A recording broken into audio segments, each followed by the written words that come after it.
अस्सलाम वालेकुम नाजरीन, उम्मीद है आप खैरियत से होंगे। नाजरीन इकराम, इंसान मुसाफिर ज़िंदगी सफ़र और आमाल ज़ादेरा होते हैं। ज़िंदगी के इस सफ़र में हमारी मुलाकात तरह तरह के लोगों से होती रहती है। कुछ लोग हमारे इस सफ़र को खुशगवार और हैप्पी बना देते हैं, जबकि कुछ हमारे इस सफ़र में तलखी घोल देते हैं, जिससे हमारा सफ़र नाखुशगवार हो जाता है।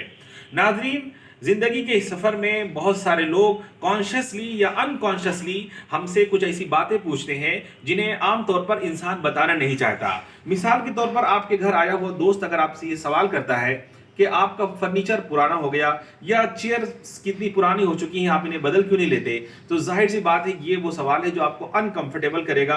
हो सकता है कि आपकी घर की माली हालत दुरुस्त ना हो, आप फाइनेंशियल क्राइसिस से गुजर रहे हो और आपका दोस्त आपके सोफे को क्रिटिसाइज करे और उनको पुराना बताए, तो यकीनन आपको अच्छा नहीं लगेगा। इसी तरह नाजरीन, अगर किसी शख्स को ये कहा जाए कि क्या बात है कि तुम दिन ब दिन मोटे होते जा रहे हो, या किसी से ये कहा जाए कि अरे तुम तो इतने दुबले होते जा रहे हो, ऐसा लग रहा है एक दिन खत्म ही हो जाओगे, तो ये वो बातें हैं जो हमें बहुत अनकंफर्टेबल करती हैं। बहुत सारे लोग ऐसे होते हैं जो अपने काम से काम नहीं रखते, बल्कि ऐसे सवालात हमसे लगातार पूछते रहते हैं जिनको कोई भी बताना नहीं चाहता। अब सवाल यह है कि हम ऐसे लोगों से किस तरह निपटें, हम अपने ताल्लुकात को कैसे बेहतर बनाएं और उनसे कोई दुश्मनी किए बगैर हम उनसे डील कर सकें। नाज़रीन, तो इस सिलसिले में उसूल ये है कि आप जब ऐसे लोगों से आपका सामना हो तो आप उनके सवाल के जवाब में सवाल कीजिए। मिसाल के तौर पर आप बेंगलोर से लखनऊ जा रहे हैं या लखनऊ से बेंगलोर आ रहे हैं और आप नहीं बताना चाहते किसी को किसी वजह से, और आपसे कोई पूछता है कि आप कहाँ हैं, आप कहते हैं मैं सफ़र पे जा रहा हूँ, और वो आपसे पूछता है कि कहाँ जा रहे हैं और आप नहीं बताना चाहते, तो आप उससे पलट के सवाल कीजिए, क्यों आप भी मेरे साथ आना चाहते हैं? या आप उससे कहिए कि ठीक है आप भी आ जाइए, टिकट आपकी तरफ से होगा। तो इस तरह से आपका मुखातब आपकी बात में उलझ जाएगा और कहेगा नहीं नहीं मुझे नहीं जाना वो टिकट, और इस तरह बात दूसरी तरफ निकल सकती है।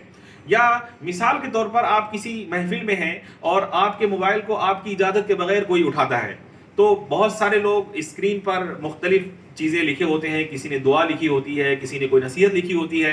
अगर आप किसी ऐसी जगह पर रहते हैं जहाँ पर लोग एटिकेट से वाकिफ़ नहीं हैं और बगैर इजाज़त के आपका फ़ोन यूज़ करने लग जाते हैं, तो आप अपनी स्क्रीन पे लिख सकते हैं कि प्लीज़ मोबाइल अपनी जगह पे रख दें। इस तरह से स्मार्टली आप इस तरह की सिचुएशन से निकल सकते हैं। और अगर आपने इस तरह के लोगों से उलझने की कोशिश की तो हो सकता है कि आपके ताल्लुकात ख़राब हो जाएं, आपकी रिलेशनशिप ख़राब हो जाए। इसलिए आपका सामना अगर इस तरह के लोगों से होता है जो आपसे गैर ज़रूरी सवालात करके आपको अनकंफर्टेबल करते हैं, तो आप भी उनसे सवाल के ऊपर सवाल करने लग जाइए। मिसाल के तौर पर एक शख्स आपसे पूछता है कि आप महीने में कितना पैसा कमा लेते हैं या आपकी तनख्वाह कितनी है, सैलरी कितनी है, तो आप उससे कह सकते हैं कि आजकल तो सैलरी की हालत पतली ही है क्योंकि पेट्रोल की कीमतें बढ़ रही हैं। अब वो आपसे पूछेगा कि पेट्रोल की कीमत बढ़ने से सैलरी का क्या ताल्लुक है, तो आप कहेंगे नहीं नहीं पेट्रोल ही से की वजह से जंगें होती हैं और दुनिया में इसी वजह से महंगाई बढ़ रही है, तो वो कहेगा नहीं नहीं आपकी बात दुरुस्त नहीं है, और भी फैक्टर्स इन्वॉल्व हैं।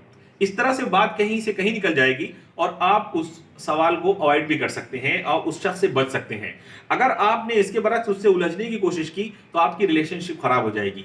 इसलिए ऐसे लोगों के साथ आप उनकी तरह बनने के बजाय स्मार्टली सिचुएशन से निकलने की कोशिश करें। और इससे पहले हमने एक वीडियो बनाया था जिसमें ये हिदायत की थी, आप सल्लल्लाहु अलैहि वसल्लम की हदीस हमने सुनाई थी कि इंसान को उन चीज़ों से ताल्लुक़ नहीं रखना चाहिए, उन चीज़ों में इन्वॉल्व नहीं होना चाहिए जिससे आपका कोई फ़ायदा नहीं है, जिससे आपका कोई ताल्लुक़ नहीं है। इससे अगर आप ऐसी चीज़ों में इन्वॉल्व करते होते हैं, किसी की पर्सनल चीज़ों के पीछे पड़ते हैं, तो इससे आप अपना इंप्रेशन भी गलत करते हैं और सामने वाले को भी अनकंफर्टेबल करते हैं। अगर आप कंफर्टेबल रहना चाहते हैं तो ना किसी से सिली गैर ज़रूरी सवालात करें, और अगर कोई आपसे इस तरह का सवाल करता है तो आप सवाल के ऊपर सवाल कर दीजिए। इस तरह से आप उस सिचुएशन से निकल आएंगे। आपको बहुत शुक्रिया, जज़ाकल्लाह खैरन।